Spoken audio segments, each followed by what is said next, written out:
And now we can get started for the day. If you haven't seen part 1, make sure you check that out. I'll put a link in the description below.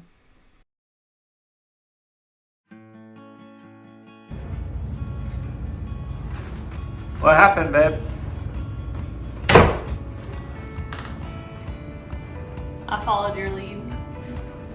I don't know how we didn't notice that, honestly. Like, that's pretty blatant over there. Originally, we weren't planning on having a pattern to it as far as like where the seams are, but that's what we ended up doing. So once you start that, then you continue it, yeah? Well, our last board or last row of the day yesterday, we just completely, I don't know, didn't pay attention. So you can see down here,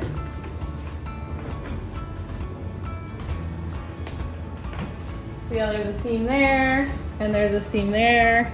Well, there should be 2 boards in between instead of 1. So I don't know how we missed that.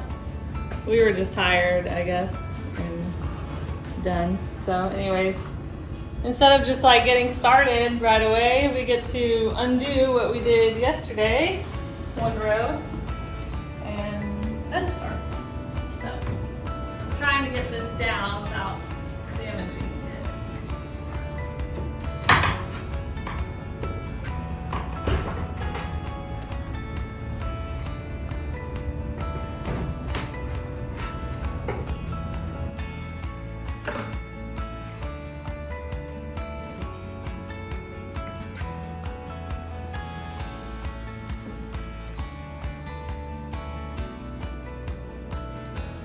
All right, so this is how we're starting the day.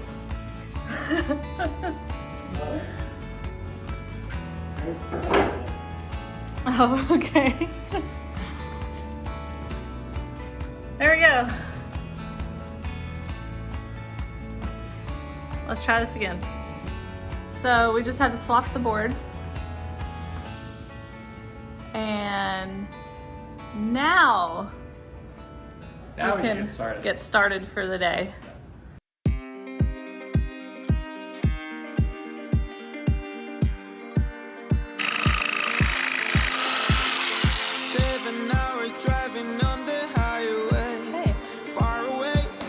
Not bad for the first cut of the day. Not bad. Every moment I was spending on regrets was such a waste, such a waste, such a waste.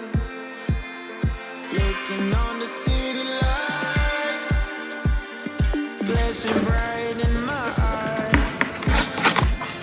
Look up to the sky and I. Oh, nice. Okay. Perfect now. Okay, yeah. That looks good. Yeah. Yeah, perfect. Nice. Yeah. I'm going all the way up. I'm letting go in my heart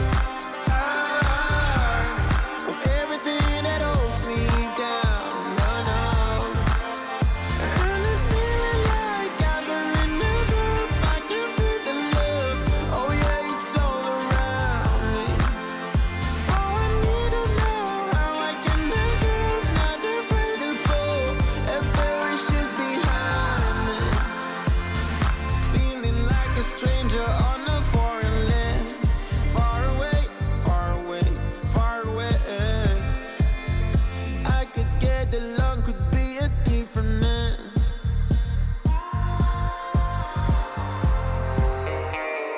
Looking on the city lights, flashing bright in my eyes. Look up to the sky and I Finish the living room. Last one is just like perfect because if you look up here, it went straight to the wall, and we plan on finishing this all out with a trim piece just to hide all of the edges, right? So it fit perfect. Living room is done. That feels good. That works pretty good.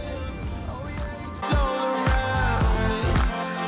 Oh, I need to know how I can make it. Not afraid to fall and perish it behind me. It's a clean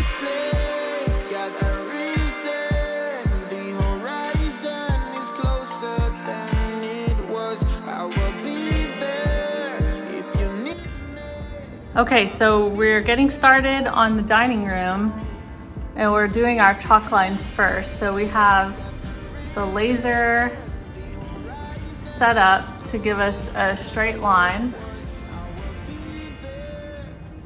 And then, so you can see that. And then what we're gonna do is take, we've already done these two, make a chalk line all the way across so we know where our beams run that we can nail into.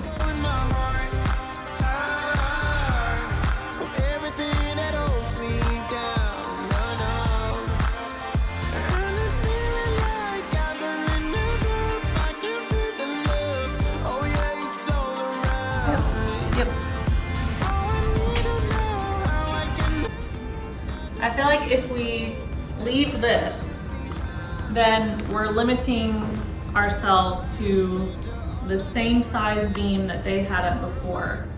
And I just don't, and possibly even bigger, because I just don't see how we'll close this. We have to close this gap, not the tongue gap, if that makes sense. Like, it's more than just the ceiling. We can't just put the beam there, because then we have this weird gap there. So we have to put the beam here, which, does that look weird? I think it might look weird. The trim is gonna come to here, to this wall. So I think we need to have another shiplap board. I don't know. That's what I'm thinking. I think we need to shiplap all the way and then come back and figure out a faux beam. If anyone followed that. We're gonna take this down. And we're gonna keep on going. We'll figure out the beam later. Are you on board now? Yeah. Like, do you get what I'm saying? I don't have a choice. There's always a choice. No, I'm just the I think that's the right foreman. thing to do. I think that's the right thing to do.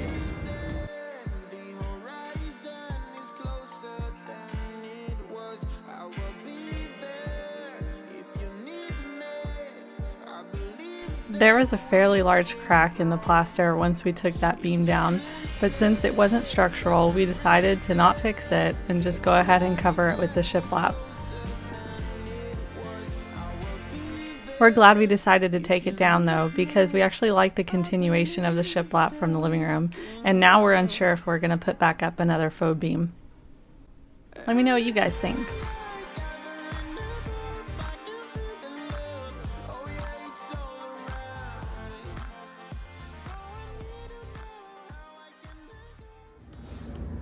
Welcome to day 4 of working on the ceilings. Is it day 4? It is day 4. Oh. We needed a little pick-me-up this morning to get us in the mood to do this again, so we got some Chick-fil-A minis. Throwing our normal eating habits out the window and treating ourselves with some Chick-fil-A minis because, one, we didn't want to cook breakfast, and we're just dreading getting started. We're gonna be pausing the nickel gap in order to put in the recessed lighting for the kitchen. And then once we get the recessed lighting in, then we'll go ahead and finish all the nickel gap. The worst part is we're probably gonna have to go up into the attic, and I don't know what it's like where you guys are, but it's been hot here lately and the attic just doesn't seem to cool down very well. So we're dreading that. Which is why we got Chick-fil-A. It doesn't seem to cool down because it's not air conditioned. Well, it's not air conditioned yet, but it's like it hasn't been cooling down It's hot enough no at matter night. what part of the country you're in your attic. Who's that at the door? Well, hello, sir. Hi, hello. All right, so we have the kitchen all draped off to help protect from all the dust that we're about to create.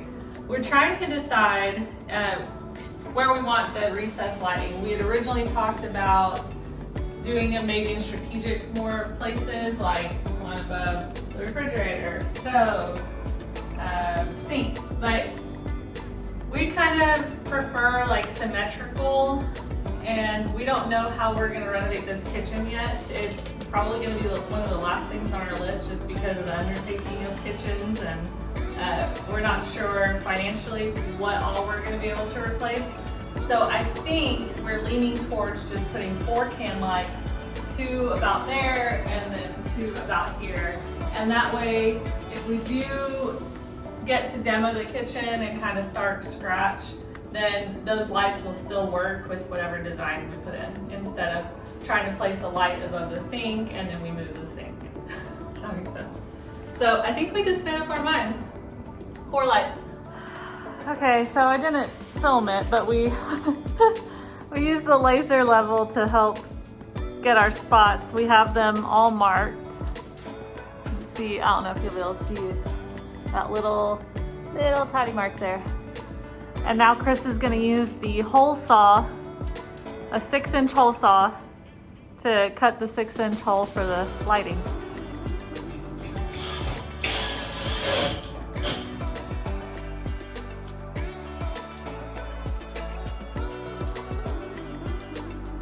All right, we got all 4 holes done.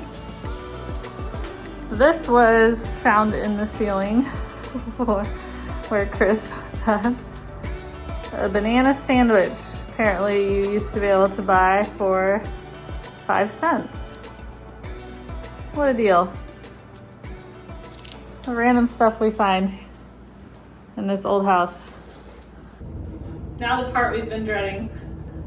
Took us a little bit to figure out, but now it's time to go into the attic and put in a new junction box and run the wire from the junction box to one of the LED spots, and then we're gonna jump from hole to hole.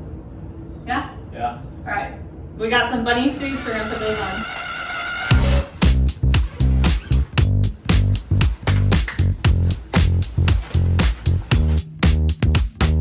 You might think the bunny suits are a bit overkill for just going into the attic, but you'll see when we come out why we wore them. The insulation in the attic is really old and it's basically turned into dirt. It's brown and it's gross. So it's something we need to replace, but that is definitely a winter project.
After wiring all the lights and getting a few more boards up, it was time to call it a day. Next week we'll be finishing up the ceiling and we'll be preparing to paint. We're really looking forward to the finished look. Thanks for watching, and we'll see you next Thursday.